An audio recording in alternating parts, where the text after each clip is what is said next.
C'était une magnifique soirée d'hiver. Pourtant, tout le monde restait à l'abri d'une tempête de neige qui n'arriverait jamais. Tout le monde, sauf les chauffeurs de taxi. On tenait notre version de la table ronde sur Lincoln Avenue, un groupe de tables rectangulaires, plus les box au fond du Golden Batter Pancake House, et on râlait notre routine, même les bonsoirs. Jake l'escroc y allait de sa tirade habituelle contre les présentateurs météo. Quand ils disent « ne sortez surtout pas de chez vous », leur vrai message c'est « restez devant la télé, faites exploser mon audimat et mes primes ». Jake avait été avocat, avant d'être radié du barreau pour avoir dilapidé au paris sportif le contenu de plusieurs comptes sous séquestre. C'était toujours un joueur décadent, mais maintenant il conduisait un taxi pour financer son vice. Seuls ses meilleurs amis l'appelaient l'escroc en face. Dans le box, derrière Jake, Tony Golden et Roy Davidson initiaient un bleu à l'art de la survie. Golden avait grandi dans les quartiers noirs au sud de la ville. Davidson était blanc, originaire des collines du Kentucky. Ça ne les empêchait pas d'être les meilleurs amis du monde et ils adoraient le petit nouveau. Tout le monde adorait le petit nouveau. Peu d'Américains se lançaient dans le métier. Le gamin était blanc comme un cul, ce qui était aussi rare qu'un pourboire de $20. Va pas dans les quartiers sud, l'a prévenu Davidson. Verrouille bien tes portières, lui a conseillé Golden. Surtout l'arrière gauche, c'est leur préféré. Va pas dans les quartiers ouest, a ajouté Davidson. Il s'assoit juste derrière toi et le moment venu, paf, il te saute dessus. Va pas dans les cités. Mais je connais pas toutes les cités, a objecté le petit nouveau d'une voix tremblante. Tu sais à quoi ça ressemble, Cabrini, a demandé Davidson. Le nouveau a répondu que oui. Tout le monde savait à quoi ressemblait la cité Cabrini Green. C'est tout ce que tu as besoin de savoir. Va pas dans les quartiers sud, ni dans les quartiers ouest, va pas dans les endroits qui ressemblent à Cabrini. Mais je le saurais pas avant d'arriver sur place, a répliqué le nouveau. Bien vu, gamin, me suis-je dit, bien vu. Et j'ai repensé à mes propres débuts et à mon premier passage au Pancake House. J'avais coupé la route à un autre taxi. Au feu rouge suivant, le chauffeur m'avait dépassé. Il s'était engagé dans le carrefour et avait fait marche arrière jusqu'à se coller contre mon pare-choc. Un type pas particulièrement costaud était descendu. Il s'était approché lentement, d'un pas confiant, ignorant les klaxons qui avaient retenti dès que le feu était passé au vert. Ben merde, t'es blanc, s'était exclamé Lenny le Polac tandis que les pneus crissaient autour de nous. Pourquoi tu conduis comme un putain de paquis ? Je découvrirai par la suite que c'était la pire insulte dans le répertoire de Lenny. Désolé, je t'ai pas vu, avais-je menti. J'essaie juste de retourner à OR. Allons bon. Ça fait combien de temps que tu conduis ? 2 mois, avais-je avoué. Faut jamais retourner à l'aéroport. T'as pas encore appris ça ? Il faut pas, jamais. Il y a plein de clients là-bas, avais-je répliqué. Il avait secoué la tête d'un air réprobateur. Passe au Golden Batteur sur Lincoln Avenue un soir, tu me paieras un café. Il était remonté dans son taxi au pas de course et avait traversé le carrefour à l'instant où le feu repassait au rouge. Plus tard, dans la soirée, j'avais payé un café à Lenny. Ça avait été la première des milliers de conversations qu'on aurait dans ce boui-boui. On apprenait vite en écoutant Lenny. Les clients s'en foutent que les affaires aillent mal, m'avait-il dit ce premier soir. Eux aussi, ils ont leurs problèmes. S'ils te posent la question, tu mens et tu dis que c'est le pied pour toi. Tu arriveras peut-être même à te convaincre. Ce soir, les chauffeurs évoquaient des courses lointaines, réelles ou imaginaires. Saint-Louis, Louisville, Miami, Los Angeles, Anchorage. Assis au bout de la table numéro 1, Lenny a pris la parole. Ah, vous voulez une longue course? Je vais vous en raconter une, moi. Assis en face de moi, Ace m'a adressé un clin d'œil et c'est reparti. Ai-je soufflé. Tout le monde s'est tu. Il devait y avoir une trentaine de chauffeurs dont beaucoup avaient déjà entendu l'histoire préférée de Lenny. Moi-même, je l'avais écoutée plus d'une fois, mais la version qu'il nous a racontée ce soir-là, je suis pas prêt de l'oublier.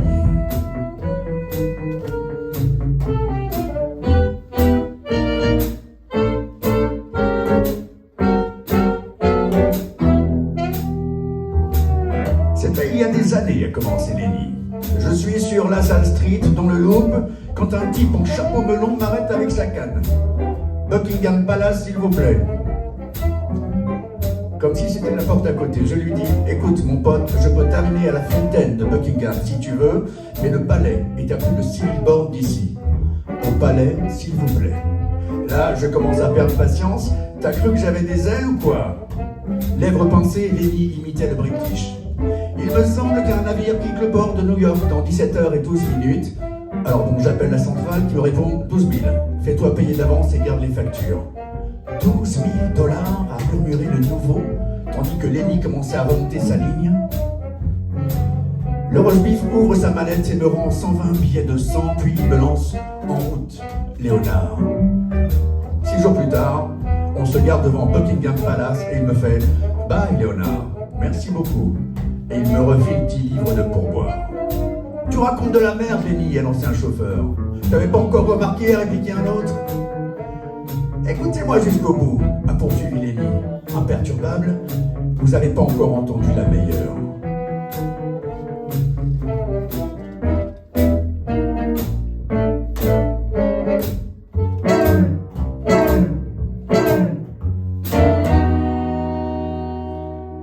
J'ai pas fait 100 mètres, que d'un seul coup j'entends « Sky Blue, Sky Blue !» Je m'arrête et j'aperçois un mec qui trimballe 2 guitares et une valise. « Vous êtes un taxi Sky Blue de Chicago, pas vrai ?» J'en ai tout l'air, non? Vous pouvez me ramener? J'étais en route pour l'aéroport, mais j'ai horreur de l'avion. Bien sûr, par contre ça fera 12 000 balles et on paye d'avance, cash. Pas de problème, qu'il me dit. Tu peux m'amener pour samedi soir, je dois être au coin de la 43e et de King Drive avant 18h. Lenny a levé la main comme un flic qui arrête la circulation. Et là, désolé mon pote, rien de personnel, mais...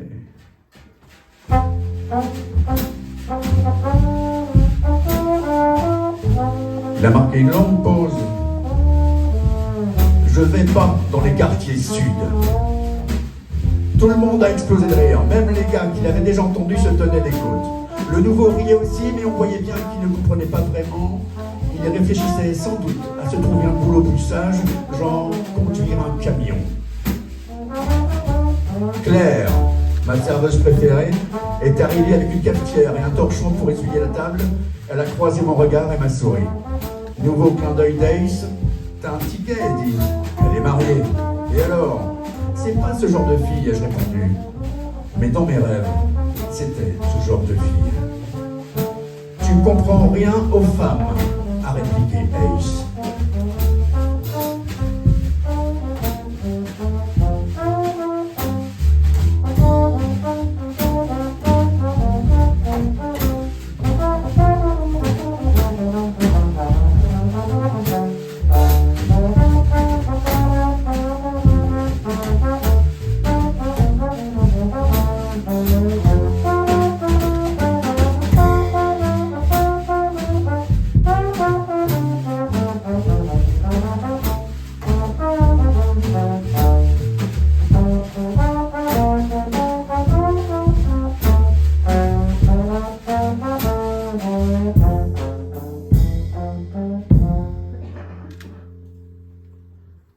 C'est par une autre soirée calme, à la toute fin de ce même hiver, que j'ai vu Lenny pour la dernière fois.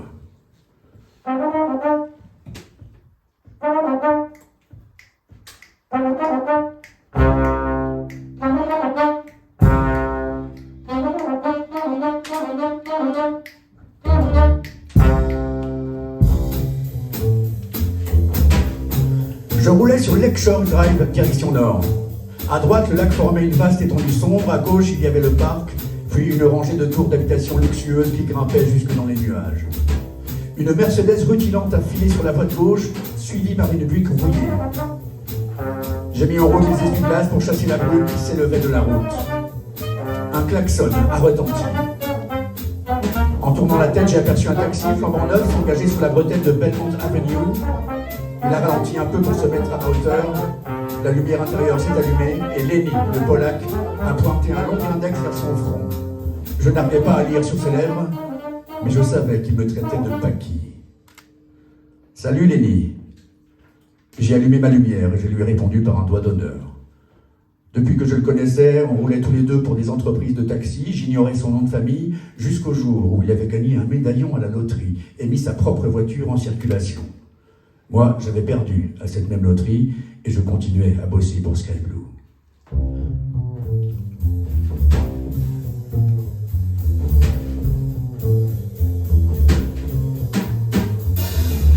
Leonard Smigalkowski, taxi, proclamait fièrement la carrosserie de Lenny. Son patronyme occupait toute la longueur de la portière, ce qui présentait un avantage évident. Il ne coffrait plus jamais d'aucune réclamation, les gens étaient infoutus d'écrire son nom correctement.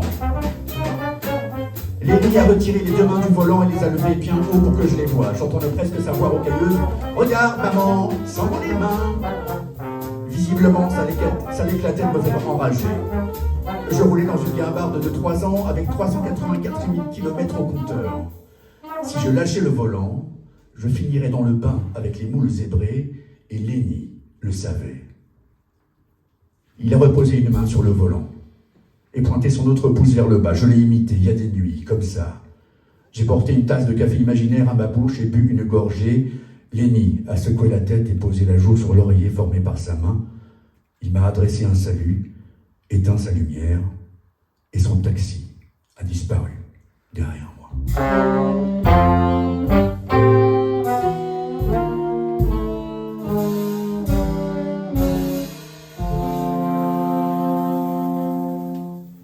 C'était quoi ça ? A demandé mon passager tandis que j'accélérais à nouveau. Le bureau des plaintes, comme d'hab, lui ai-je expliqué. Ça doit faire peur. Quoi donc ? Tous ces chauffeurs. Quels chauffeurs ? Ceux qui se font tirer dessus, ça doit faire bizarre. Tu l'as dit, Bouffi, ai-je songé en regardant dans le rétroviseur.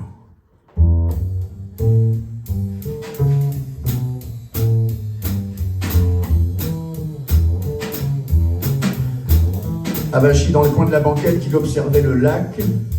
Son visage, constellé de dizaines de petits cratères, semblait avoir perdu une bataille des années plus tôt.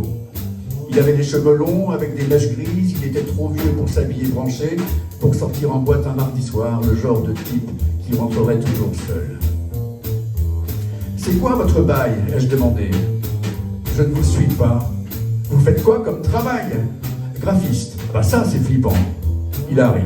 « Ouais, mais au moins personne ne tire dessus. Vous devez vous flinguer tout seul d'ennui. »« C'est quoi ton problème ?» a-t-il lancé. Il s'est redressé, m'a lancé un regard dur. Je fais la conversation, c'est tout, ai-je répondu, le plus détendu du monde.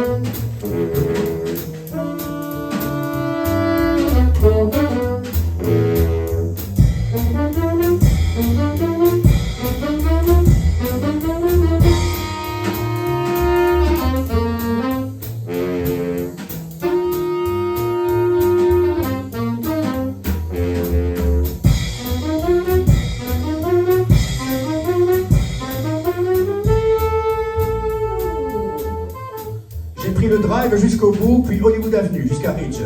Au croisement avec Clark Street, Ridge Avenue se rétrécit et bifurque suivant l'ancien sentier. Quelques rues plus loin, des taxis étaient garés le long des deux trottoirs. Lenny n'était pas le seul à avoir décroché le taux. Un type maigre était adossé à l'un des taxis, un coussin en perte de bois sous le bras. Il m'a jeté un regard et a dessiné un cercle en l'air. Une soirée à zéro, ai-je décodé, je l'ai salué et j'ai effleuré le klaxon en passant. Le compteur indiquait 12,80 $ quand je me suis arrêté juste avant la limite d'Evanston.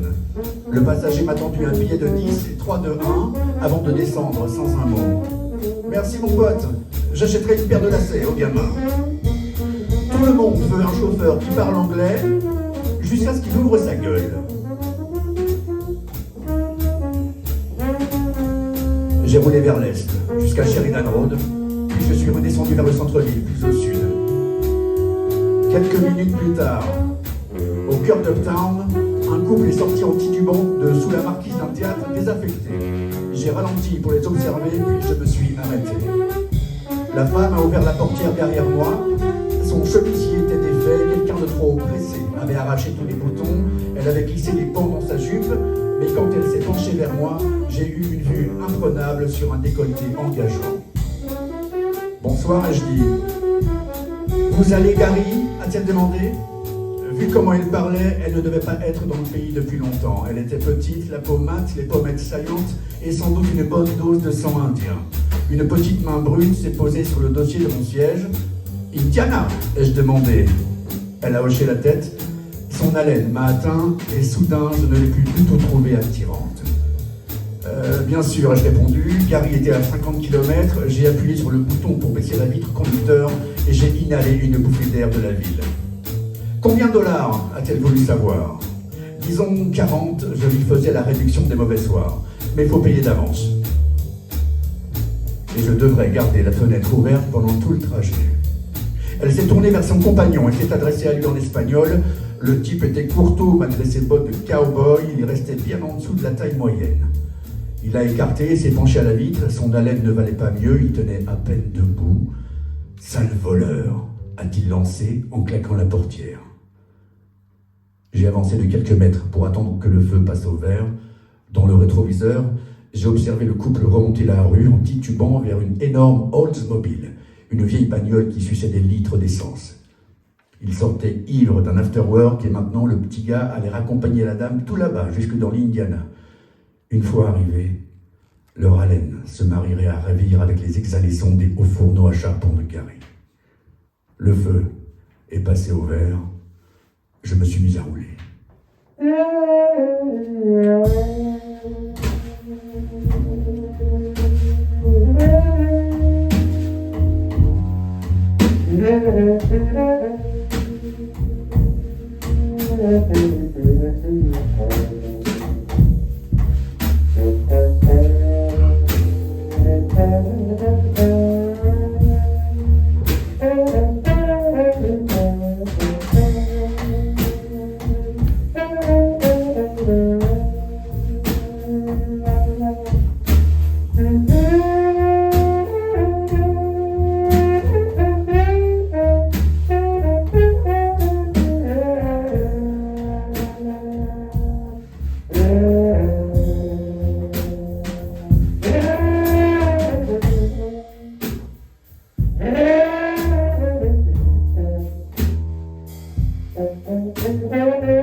Je me suis dirigé vers le nord, en pleine sortie des bars. Certains commençaient à fermer. Les ivrognes les plus malins rentraient chez eux, et les moins malins se dirigeaient vers les bars de nuit qui fermaient 2 heures plus tard, à 4 heures. Je n'avais pas envie de trimballer des poivreaux. Un type m'a fait un doigt en voyant que je ne m'arrêtais pas. Une fille a sauté sur place en agitant les bras en l'air. J'avais un bouton pour éteindre mon enseigne, mais j'ai laissé tomber. J'ai tourné vers le nord-ouest sur Lincoln Avenue. Pas un seul taxi devant le Golden Batter Pancake House, le siège de la table ronde de Lincoln Avenue. Tout le monde était rentré. J'ai continué jusqu'à la station-service Discount. Il y avait plusieurs taxis aux pompes. Un groupe de chauffeurs observait un collègue qui nettoyait les vitres de sa voiture. Je n'en connaissais aucun. Je me suis garé à la pompe la plus éloignée. Les collègues jacassaient dans leur langue. J'ai mis le plein en route et je suis entré. entré. J'ai salué le jeune derrière la caisse, il était à moitié caché derrière des tickets à gratter, et je suis allé aux toilettes. Mes mains étaient poisseuses, j'ai ouvert l'eau et je l'ai laissée couler un moment, mais elle est à peine devenue tiède. Pendant que j'attendais ma monnaie, l'édition du matin du Sun Times a attiré mon regard. 6 morts pendant une nuit de violence hurlait le titre. Un enfant de 12 ans et un chauffeur de taxi parmi les victimes, disait le sous-titre. J'ai pris un journal et je suis allé lire l'article sur le chauffeur de taxi. Abdul Patel, 41 ans, chauffeur de la compagnie North Suburban Taxi, a été découvert poignardé à Garfield Park, à l'ouest de la ville. Quelques heures plus tard, son taxi a été retrouvé abandonné dans une allée quelques rues plus à l'ouest. Les enquêteurs pensent que Patel a été tué dans son taxi et son corps jeté dans le parc. La police étudie les archives de la compagnie de taxi pour déterminer où Patel a pris son dernier client. 3 chauffeurs de taxi de Chicago ont été tués depuis le début de l'année. Patel est le premier chauffeur de banlieue à être assassiné. Il laisse derrière lui une femme et 2 enfants.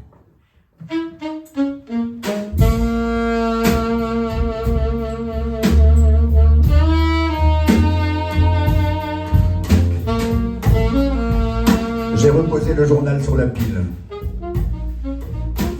Vous le connaissez, a demandé le jeune derrière la caisse. Un chauffeur de banlieue, qu'est-ce qu'il foutait dans les quartiers ouest? Le gamin a haussé les épaules, qu'est-ce qu'il en savait, lui? J'ai poussé la porte, ouvert mon coffre, d'où j'ai sorti un rouleau de sopalin et un spray à vitre. J'ai nettoyé le volant et le capot, puis je suis monté sur la banquette arrière et j'ai commencé mon nettoyage habituel de fin de service. Quand je suis ressorti, un des chauffeurs étrangers m'attendait. Il devait mesurer 1,60 m, porter un costume cravate comme s'il bossait dans un bureau. « Bonsoir, monsieur », a-t-il dit d'une voix chantante. « Voulez-vous venir à notre réunion ?» Il m'a tendu un tract écrit en gras. « Réunion pour la sécurité des chauffeurs. Tous les chauffeurs sont invités au parking de Foster Avenue Beach. À 10 h mercredi, il faut mettre fin au meurtre. » Je le lui ai rendu. Ça fait des années que je me suis pas levé aussitôt, j'ai répondu. Puis je me suis remis à nettoyer mes vitres. C'est important que tout le monde vienne, a insisté le chauffeur. C'est important que je dorme.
Willis était un grand gars au torse puissant qui avait encore son accent traînant de Virginie occidentale après 30 ans à Chicago. Il avait conduit un taxi pendant plusieurs années dans les 60s avant de passer au poids lourd. Quand sa boîte avait coulé pendant la dérégulation, il était revenu au taxi tout en espérant trouver un boulot digne de ce nom. Le temps avait passé, il attendait toujours.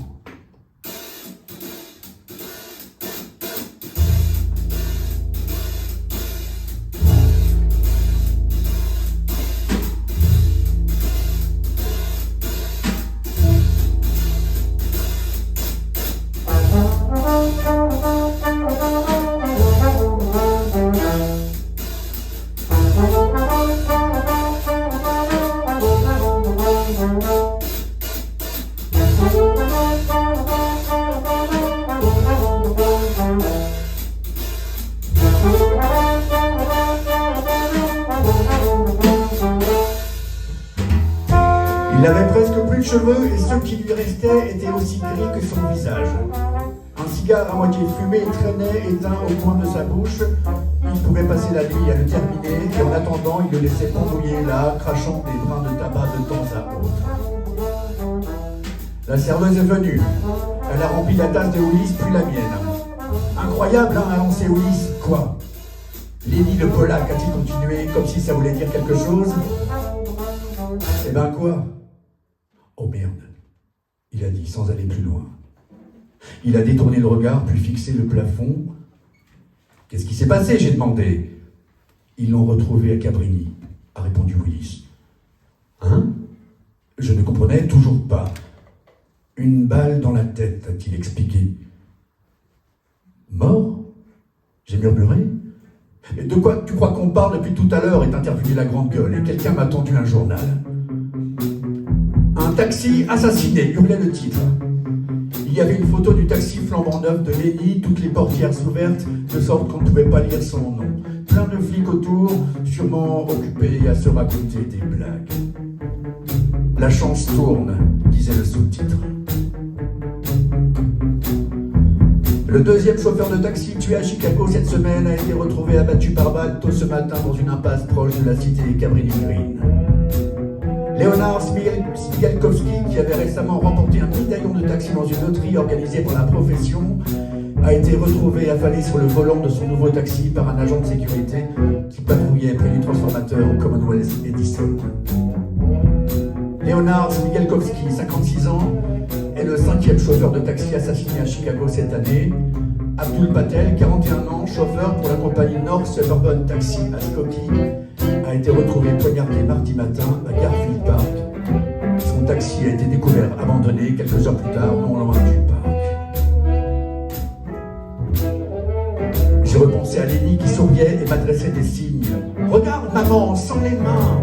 « Et je viens de le voir, j'ai dit. « Quand ?»« Hier soir. »« À quelle heure ?» a demandé Willis. « Minuit, quelque chose comme ça. Ils l'ont trouvé à 2 heures. Il roulait à vide sur le drive. Il est entré à Belmont et m'a fait un pouce vers le bas. Il m'a dit qu'il rentrait se coucher. » « Tu lui as parlé ?» J'ai fait non de la tête, par signe, et j'ai expliqué. « Qu'est-ce qui a bien pu se passer ?» s'est demandé Willis. « Merde, il rentrait chez lui. » « Oui, mais tu sais ce que c'est, » a repris Willis. « Quelqu'un t'arrête, tu te dis, allez, une dernière course, tu le déposes et quelqu'un d'autre attend, sans t'en rendre compte, tu t'es remis à bosser. » Lenny était prudent et j'objectais. Putain, ça n'a aucun sens, il n'allait jamais à Cabrini. C'est ça, le plus flippant, a acquiescé Willis. La serveuse a posé une assiette devant moi. 2 œufs me fixaient de leurs yeux tristes et gras. J'ai écarté la nourriture et ouvert le journal. Une mauvaise photo de Lenny s'étalait, sans doute reprise de sa licence. 4 pour 1,50 $, au photomètre de la commission des véhicules. C'est où ça, Hobby Street, j'ai demandé. Du côté de Crosby, a expliqué Willis, au sud de ce transformateur Edison. Putain, quel endroit pourri. Qu'est-ce qu'il serait allé foutre là-bas?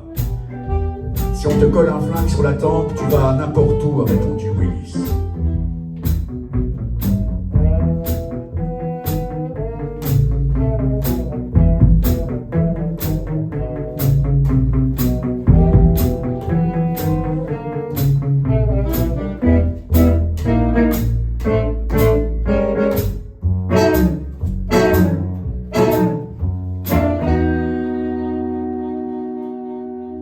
Je n'ai pas pu toucher à mes œufs.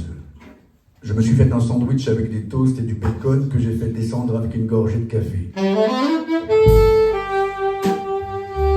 On est resté sur le parking adossé au taxi flash de Willis. Cette putain de ville, a-t-il lancé, je me demande ce que je fous encore là. Le fric, j'ai répondu. Tu sais, quand je suis arrivé ici, j'adorais cet endroit. Je me disais que je tenais le monde par les couilles.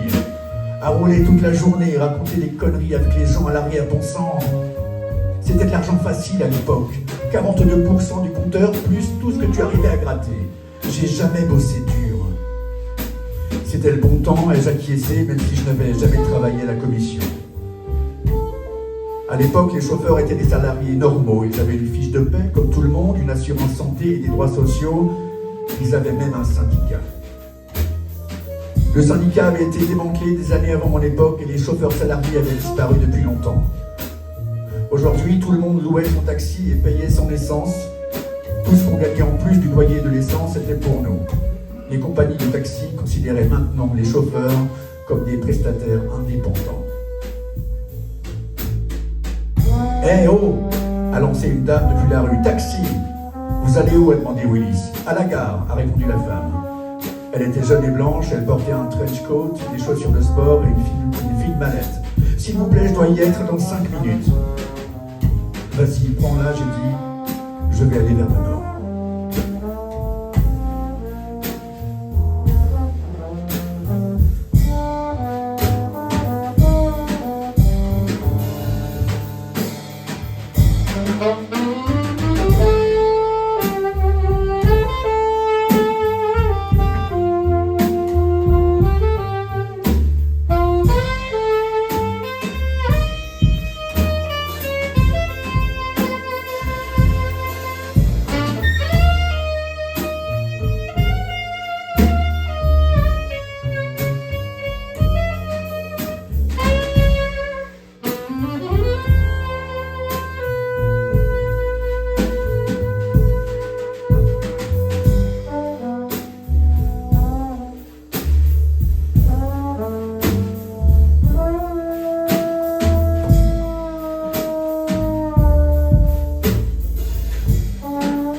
Les pompes funèbres se trouvaient sur Milwaukee Avenue, au cœur du quartier polonais. Les lits étaient allongés dans un cercueil brillant, argenté, qui aurait aussi bien pu servir de capsule spatiale individuelle. L'intérieur était bordé de soie blanche. Les lits portaient un costume bleu foncé, une chemise blanche et une cravate bleue parsemée de petites étoiles. Ses mains avaient l'air encore plus grandes que quand il était vivant. Elles étaient posées l'une sur l'autre, avec un rosaire gris enroulé autour. Il avait la tête penchée sur un côté, et je me suis demandé à quoi ressemblait l'autre. Je me suis agenouillé, j'ai fait le signe de croix. Lenny, comment tu as pu te laisser avoir? N'ai-je pas pu m'empêcher de penser? On aurait dit qu'il n'avait jamais été vivant. Son visage recouvert d'un épais maquillage était d'un blanc fantomatique. Ses cheveux, qu'il avait toujours considérés comme roux, étaient maintenant brun-gris et semblaient collés sur son cuir chevelu. Au-dessus de la bière était affichée une grande photo d'une île sur un lac au beau milieu de nulle part. Elle était éclairée par derrière, tout en arbres hauts et ciel bleu. On pouvait presque voir les anges pêcher. J'ai fait un nouveau signe de croix, je me suis levé et me suis dirigé vers la porte. Eddie, Ace est arrivé derrière moi, engoncé dans son meilleur costume d'enterrement, qui ne devait plus être à la mode depuis 10 ans. T'as l'air d'un représentant en assurance, je lui ai dit. Et toi d'un chauffeur de taxi. Je n'avais pas pris la peine de mettre un costume. Viens dire bonjour à Nettie. Il a essayé de me pousser vers elle. Nettie était la veuve. Non, Ace, je suis nul à ce genre de truc. Tout le monde l'est, a-t-il répondu. Tout ce que tu dois faire, c'est dire que tu es désolé. Je passe mon tour. Elle veut te parler, Eddie. Ace m'a pris par le bras et je sentais à sa voix qu'il ne comptait pas me lâcher. Tu es la dernière personne qui a vu Lenny vivant. Maintenant, viens me raconter comment il était content, comme tu m'as raconté à moi. Putain, j'ai protesté, mais je l'ai laissé m'entraîner sur quelques mètres. Puis je me suis arrêté brusquement. Betty, ma voisine de palier, se dirigeait vers nous. Qu'est-ce qu'elle foutait là? Et où avait-elle dégoté cette robe? Salut Eddie, a-t-elle dit. Elle s'est penchée vers moi et je l'ai rapidement serrée dans mes bras. Salut, j'ai dit, puis je me suis trouvé en cours de mots. Je suis Betty, a-t-elle dit à Ace. Désolé, je rectifié. Ace, Betty, Betty, Ace. Betty est ma voisine de palier. Appelle-moi Carl, a répondu Ace. Est-ce qu'on ne s'est pas déjà rencontrés? Ah, tu te souviens, c'est sympa. Eddie m'a amené au Pancake House un soir. C'est ça. J'ai aussi rencontré Lenny. Ce soir-là, je me suis dit que... Bien sûr, a dit Ace. Viens, on va présenter nos condoléances à la veuve. Il a entraîné Betty par la main, je les ai suivis, tandis qu'il fendait la foule qui entourait une femme habillée tout en noir. Nettie, voilà Betty et son ami, Eddie Miles, a annoncé Ace.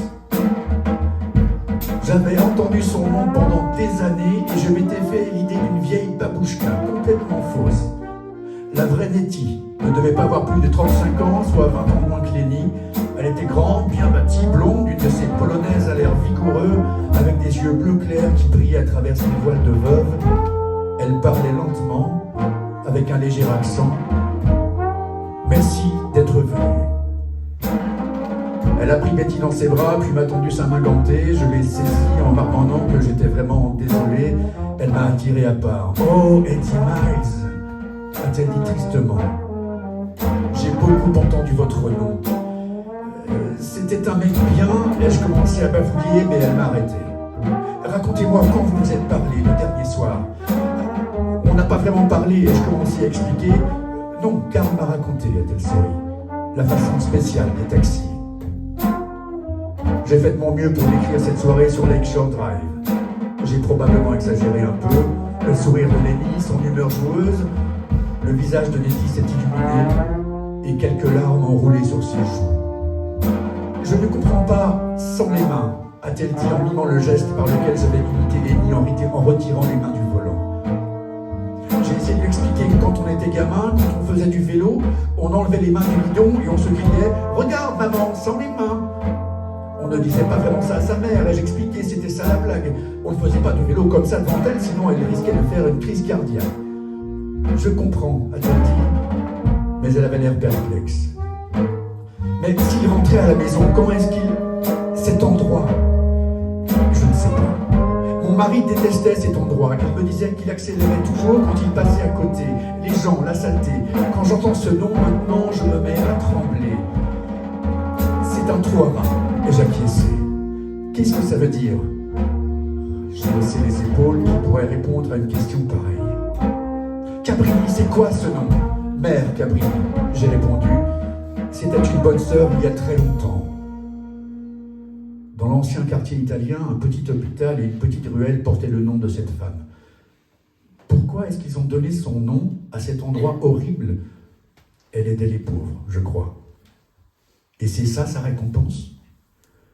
J'ai encore haussé les épaules, qu'est-ce que je pouvais dire? Quelle vie, Eddie Miles! Elle s'est mise à pleurer. Quelle vie horrible! Je suis vraiment désolé, j'ai dit. Je suis resté planté là sans savoir quoi faire. Betty s'est précipitée et a passé son bras autour des épaules de Nettie. Je me suis éloigné sur la pointe des pieds. Ace est arrivé derrière moi. Ah, j'allais oublier, les flics veulent te voir. Il a fouillé dans son portefeuille et a sorti une carte de visite. Inspecteur Agarty, a dit Ace. Il est au coin de Belmont et de Western. Il a dit de l'appeler ou de passer le voir après minuit.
Le commissariat au point de Belmont et Western était un bâtiment bas en briques qui bordait un modeste centre commercial juste à l'arrière de la rivière. En face, la rue était en stationnement interdit et un grand panneau stationnement réservé aux usagers montait la garde devant un terrain voisin. Quelques minutes après minuit, j'ai franchi les panneaux pour me glisser dans une place libre. À l'intérieur, 2 flics en uniforme, tous les 2 blancs, en surpoids et dégarnis, étaient assis derrière un grand comptoir carré à bavarder. Il ne leur manquait plus que les hot dogs qui tournaient sur une rôtissoire, quelques tabourets, des frites et une fontaine à soda, et ils pouvaient ouvrir boutique. Un panneau indiquait « Division des inspecteurs, 2e étage ». Je me suis dirigé vers l'escalier. « Je peux vous aider ?» a demandé une voix. Je me suis retourné vers le comptoir. Un 3e flic, jeune et noir, avait levé la tête de derrière un écran. « Les crimes avec violence », j'ai annoncé. Il m'a fait signe de revenir vers lui et a décroché un téléphone. « Vous cherchez qui ?»« Inspecteur Agarty. »« Il est là, Agarty ?» a-t-il demandé au téléphone. Puis il s'est tourné les pouces, le téléphone calé entre la joue et l'épaule. « Il y a quelqu'un pour vous en bas » a-t-il dit au bout d'un moment. Il a levé le regard vers moi. « Il vous connaît ? Dites-lui que c'est Ed Miles, le taxi de l'autre soir. » Il a répété ça dans le téléphone, puis il a raccroché. « Attendez là » a-t-il dit en désignant un coin équipé d'un banc et d'un cendrier sous un téléphone public. Agarty est arrivé en souriant. « Ed, j'ai Miles, born to be a taxi driver, a-t-il chantonné. Qu'est-ce qui se passe? Vous vouliez le voir. Ah oui? Il avait l'air perplexe. À propos de quoi? A-t-il demandé d'un air soupçonneux. Lenny Smigalkowski, je pense. Vous êtes impliqué là-dedans? Je l'ai vu sur Lake Shore Drive l'autre soir. C'était vous? J'ai acquiescé. Bon, eh ben, montrez, a-t-il dit, à nouveau souriant. Vous allez tout nous raconter. Je l'ai suivi par là d'où il était venu. À l'étage se trouvait une grande salle avec une vingtaine de bureaux, la plupart inoccupés. Haggerty m'a emmené au fond vers 2 tables recouvertes de papiers et de dossiers. Foster était en train de taper à l'ordinateur. Des lettres blanches dansaient sur un écran bleu. Haggerty m'a désigné une chaise. Il se trouve qu'Eddie, ici présent, est le gars qui a vu Smigalkowski sur le drive, a-t-il expliqué pendant que je m'asseyais. Pour ce qui me semblait la 100e fois, j'ai raconté notre brève rencontre sur Lake Shore Drive. À présent, j'embellissais considérablement l'histoire. Lenny était en extase, les signes avec les mains s'étendaient sur des kilomètres. Ah, je comprends mieux pourquoi les taxis zigzaguent tout le temps, m'a interrompu Foster. C'est exactement ce que je me disais à renchérir Haggerty, impassible. Quand j'ai eu terminé, Haggerty m'a posé la question à 100 points. Alors, pourquoi est-ce qu'il n'est pas rentré chez lui? Je sais pas. Vous êtes sûr qu'il n'avait pas de passagers? Il aurait bien pu y avoir quelqu'un caché à l'arrière, mais non. Donc ça n'a aucun sens, a tranché Haggerty. Il roulait vers le nord et on l'a retrouvé à Cabrini. Vous savez, le truc bizarre, c'est que vous êtes le seul chauffeur à l'avoir vu après 22 heures. Qu'est-ce que ça a de bizarre? C'est pas comme si c'était un des milliers de Yellow Cabs. Il y a carrément son nom sur la portière. Quelqu'un doit bien l'avoir vu, mais personne nous a appelés. Vous êtes vraiment terrible. Vous voulez pas qu'on l'attrape, ce type? Dis, toi qui es taxi, est intervenu Foster, comment est-ce que quelqu'un peut monter dans ta bagnole alors que tu as décidé d'arrêter? Des fois, sur le chemin de la maison, quelqu'un te fait signe, tu leur demandes où ils vont, et si c'est sur ta route, tu les prends. Ok, a dit Foster. Autre chose? Tu t'arrêtes pour faire le plein et quelqu'un te dit qu'il a besoin d'un taxi, ou bien tu t'arrêtes pour acheter du pain ou autre, et quelqu'un du magasin, par exemple le gars derrière la caisse. Est-ce qu'il y avait quelque chose à l'intérieur du taxi qui aurait pu venir d'une épicerie? A demandé Haggerty. Foster a pris un dossier et s'est mis à fouiller dedans.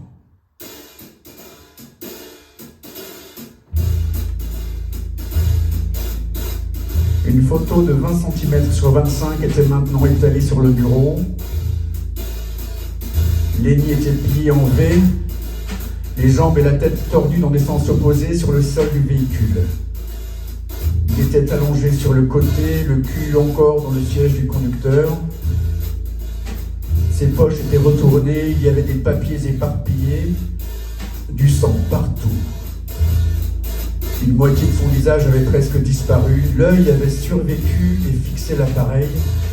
Le compteur était gelé à $16,20 et j'entendais Ace demander pour combien Lenny était mort. Haggerty a suivi mon regard. Merde, a-t-il dit avant de retourner la photo, pas la peine de rendre tout le monde malade.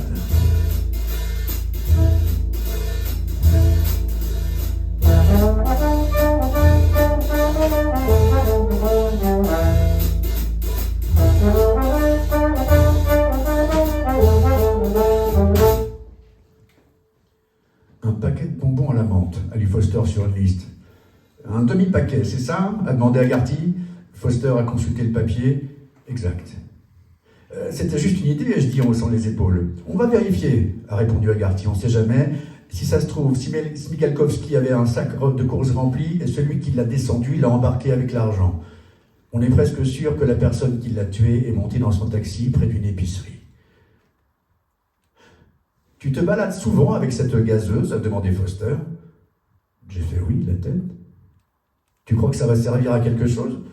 Oh, j'ai pas l'intention de m'en servir contre un flingue, si c'est ce qui vous inquiète. Ah, pourtant, les méchants ont des flingues.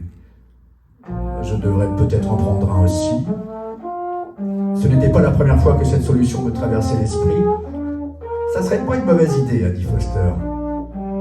Vous avez déjà entendu parler du chauffeur qui a éliminé 1/5 de la liste des plus recherchés, a demandé Haggerty. J'ai secoué la tête. Ça devait être il y a 6 ou 8 ans, il a consulté Foster du regard. Quelque chose comme ça, a confirmé son collègue. Il se faisait les épiceries et les magasins d'alcool. Deux rigolos, fraîchement sortis de Pontiac, d'anciens compagnons de cellule. Ils ont tué 2 caissiers, bref. On était à cran, partout à les attendre, donc ils ont décidé de passer au taxi, mais ils sont tombés sur un os. Clayton... quelque chose. Thomas. Oui, voilà, c'est ça, Clayton Thomas. Un petit vieux noir tout gentil. Ils l'ont un peu assommé avec la crosse, juste pour s'amuser, puis ils lui ont dit de rouler jusqu'à Harvey. Clayton n'était pas stupide. Il savait qu'il ne comptait pas lui laisser faire le trajet retour. Sauf qu'il avait un flingue planqué dans une boîte à cigares sous son siège. Il a réussi à le sortir. À un feu rouge, il s'est retourné et il les a fumés. Ils n'ont pas eu le temps de tirer un seul coup de feu. On cherchait les gars depuis 1 semaine et Clayton a résolu tous nos problèmes en une demi-seconde. Ensuite, il nous les a livrés à domicile. Il est arrivé au poste avec les cadavres dans son taxi. On aurait voulu lui donner une médaille. C'était un vrai dur à cuire, mais 2 mois plus tard, il nous rappelle. La ville ne veut pas lui renouveler sa licence sans lui dire pourquoi. On est allé à la mairie pour voir si on pouvait l'aider. Ils nous ont répondu hors de question. Comment ils ont dit ça déjà ? Si on laisse les chauffeurs de taxi porter des armes, ils vont se mettre à descendre des vieilles pour les histoires de compteurs, a dit Foster, imitant le bureaucrate des services aux consommateurs. Vous voyez le problème ? C'est que Clayton a dit la vérité à propos du flingue, a repris Agarty. Il vous en faut un qui ne soit pas enregistré. Si un jour vous vous en servez, vous dites que vous l'avez pris à l'autre. Tout le monde s'en foutra. Ou bien tu trouves une ruelle bien sombre, a conseillé Foster. Ne va pas lui donner des idées, a conclu Agarty. On a assez de boulot comme ça.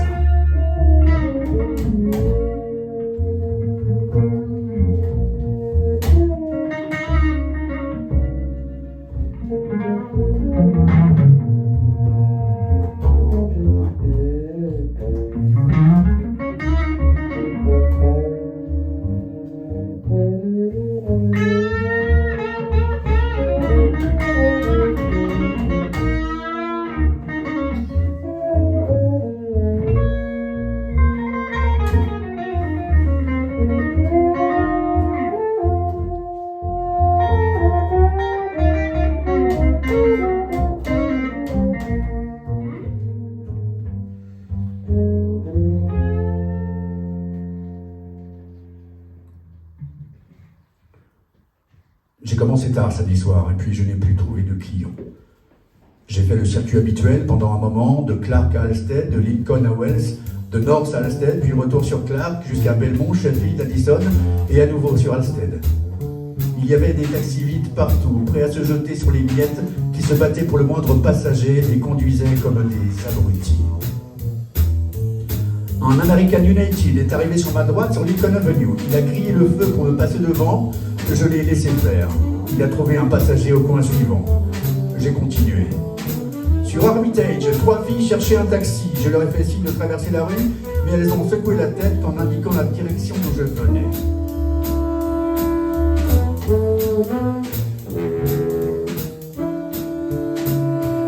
Je n'avais pas roulé un bloc qu'un mec à l'air familier adossé à un checker m'a fait signe. Je me suis rangé sur le côté, il a ramassé un coussin de perles en bois sur le capot de son taxi. Alors, t'abandonnes ? J'ai demandé quand il est monté. Ouais, mec. Et j'ai remarqué qu'il faisait lui aussi partie de cette espèce rare des chauffeurs américains. J'aime pas bosser trop tard. Je comprends, tu vas où ? Mohawk et North. C'était dans Old Town, ça va me ramener dans mon feu d'action. Prends Reach jusqu'à Ashland, as-tu dit ? Aussi désagréable qu'un passager normal. Ashland, ensuite Clybourne, puis North, puis Mohawk, et je te pose au moins ai-je complété. Je vois que tu connais. Ouais, je conduisais déjà un taxi à la grande époque. Il a souri, mais j'ai bien vu qu'il n'avait pas compris. Hey, comment tu t'appelles ? A-t-il demandé pendant que j'attendais au feu sur Peterson. Eddie. Enchanté, Eddie, moi c'est Billy. Comment ça va, Billy ? Je me plains pas, je vais voir ma copine. Sympa. J'ai suivi Ridge jusqu'à Clark, puis j'ai tourné vers le sud sur Ashland. Les ivrognes migraient vers le nord, ils doublaient en zigzagant, fonçaient tout feux éteints ou plein phare. J'ai fait quelques appels de phare, mais personne ne m'a prêté attention. T'as bien gagné ce soir, a demandé Billy. Bah, pas mal, je viens de poser 2 gars qui m'ont donné 28$ pour une course à 14. Bien joué, mec. Il faut bien qu'on ait un coup de bol de temps en temps, j'ai dit. Et toi? Je m'en sors. Tu as entendu parler de ce Polonais? Lenny, j'ai dit. Il paraît que les collègues commencent à acheter des flingues. J'y ai pensé aussi, ai-je reconnu. T'en as pas encore, hein? Non, j'ai brandi ma gazeuse, juste ça. Et toi? J'ai un calibre, a-t-il répondu doucement. Vraiment? Je prends pas de risque, a-t-il dit. Il s'est penché sur le dossier de mon siège et m'a montré un petit automatique en acier bleuté. Qu'est-ce que t'en penses? Ouais, c'est ça qu'il me faut, un truc pas trop gros. C'est quoi, un 22? Un 32, mec. Ça arrache la tête d'un connard, s'il le faut. Fait chier quand même, devoir aller au boulot avec un flingue pour survivre dans cette ville de merde. J'arrête pas de dire à tout le monde que les taxis se cassent le cul à bosser, a-t-il dit en se reculant dans la banquette. Les gens, ils travaillent leurs 5 jours, mais nous, les taxis, c'est tous les jours.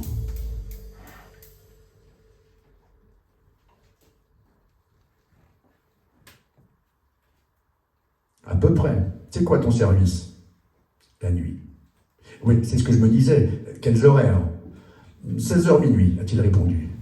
Tu vois, je viens de décrocher un peu en avance ce soir. Une journée de 8 heures, pas mal. En fait, je n'avais jamais entendu ça. C'est quoi ton tarot? Hein? Tu paies combien pour ton taxi? 77, a-t-il répondu. 77$ pour 8 heures? C'est ce que certaines compagnies facturaient pour un taxi H24. C'était bien plus que ce que je payais pour 12 heures. Je m'en sors bien, a-t-il dit. Vraiment? Soit il mentait, soit quelqu'un le pigeonnait. Et comme ça, d'un coup, j'ai compris qui il était.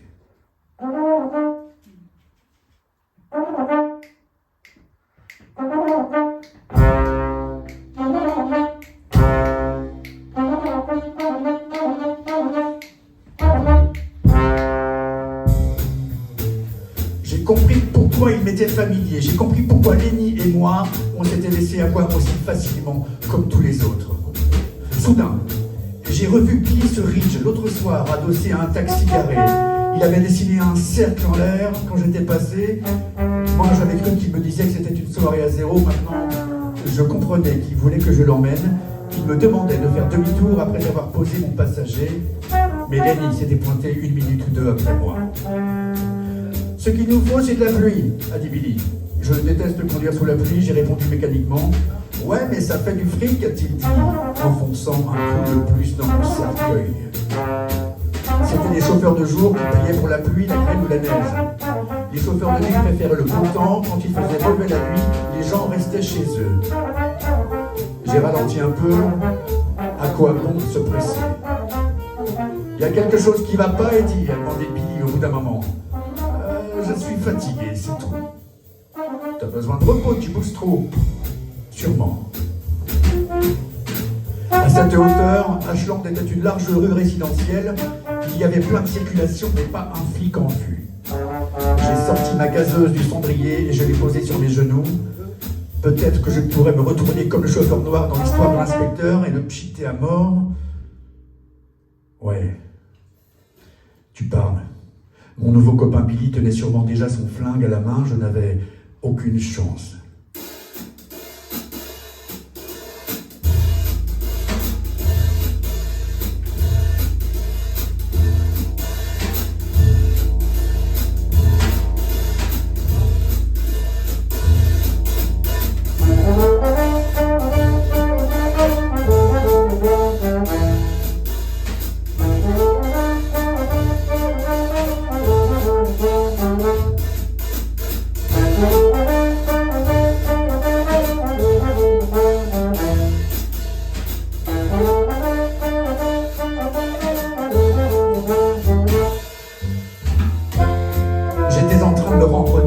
Ai-je décidé quelques blocs plus loin. C'était sûrement juste un autre chauffeur, con comme ses pieds, qui ne connaissait rien à son propre métier. Le fait qu'il ait été sur Ridge l'autre soir ne faisait pas automatiquement de lui un assassin. j'ai décidé de lui donner une nouvelle chance. Ton proprio, il habite près de Devon, j'ai demandé. Quoi? Ton proprio, j'ai répété. Tu roules pour un propriétaire privé, non? Je roule pour Yellow, a-t-il dit. Ah. Quand je l'avais trouvé, il était adossé à un checker. Ils appartenaient presque tous à des particuliers, à moins qu'il ait garé son Yellow quelque part au fond de la rue. Ton partenaire de jour doit être étranger, j'ai essayé à nouveau. Pourquoi tu poses toutes ces questions, mec? Je discute, c'est tout. Écoute, ça fait seulement 2 mois que je roule, je connais pas encore tout le jargon. Tu fais juste ça quand t'as besoin de fric, hein. Il a trouvé ça drôle? Exactement. Il a gloussé pendant un moment. C'est exactement ça. T'es trop futé pour conduire un taxi, et tu le sais ça? Ouais, c'est tout moi. Je me disais la même chose depuis des années, et voilà que je rencontrais quelqu'un qui pensait pareil. On approchait de la triple intersection de Lincoln, Belmont et Ashland. Autrefois, c'était le plus grand quartier commercial du North Side. Maintenant, tous les grands magasins avaient fermé, la plupart des bâtiments étaient complètement abandonnés, il y avait d'énormes panneaux à vendre et à louer partout. Une seule chose n'avait pas changé, à l'intersection, c'était demi-tour interdit, nuit et jour. D'habitude, il y avait une voiture de patrouille en embuscade qui essayait de remplir son quota mensuel avec les automobilistes imprudents. J'ai calculé mon timing pour que Billy n'ait pas le temps de m'arrêter. J'ai ralenti pour laisser passer 2 voitures, puis j'ai enfoncé l'accélérateur et j'ai braqué à gauche, coupant la route d'un bus de la CTA qui se traînait sur la file de droite direction nord. « Tu vas où, mec ?» Billy s'est redressé et s'est penché sur mon dossier. « Je prends un raccourci, ce qui était vrai. Lincoln, l'Arabie, North, t'économiseras un peu. » Pas de lumière bleue dans mon rétro, ce qui ne m'étonnait pas vraiment. Il n'était jamais là quand on avait besoin d'eux. « Non, non, non, non, a dit Billy. Prends la prochaine à droite. » Je roulais à 70, 20 au-dessus de la limite, mais je n'ai pas ralenti. « Putain, tu vas où ?» a-t-il hurlé quand on a dépassé le carrefour. Un truc dur et froid a touché ma nuque, une main a saisi mes cheveux et m'a tiré la tête en arrière. « Ralentis, connard !» a-t-il dit en enfonçant l'acier dans ma peau. J'ai ralenti. « T'es pas un taxi », j'ai dit d'un ton égal. « Maintenant, tu prends la prochaine à droite ou je t'explose la tête, compris ?»« Ouais. » Et j'articulais. J'ai mis le clignotant à droite. Le Golden Batter Pancake House était à un bloc sur la gauche, pas un seul taxi en vue, mais il y avait une voiture de patrouille devant l'arrêt de bus. « Reste tranquille, Eddie. Tout va bien se passer, » a murmuré Billy. Il a lâché mes cheveux. « Il va rien t'arriver de mal, Eddie. Fais-moi confiance. Reste tranquille. »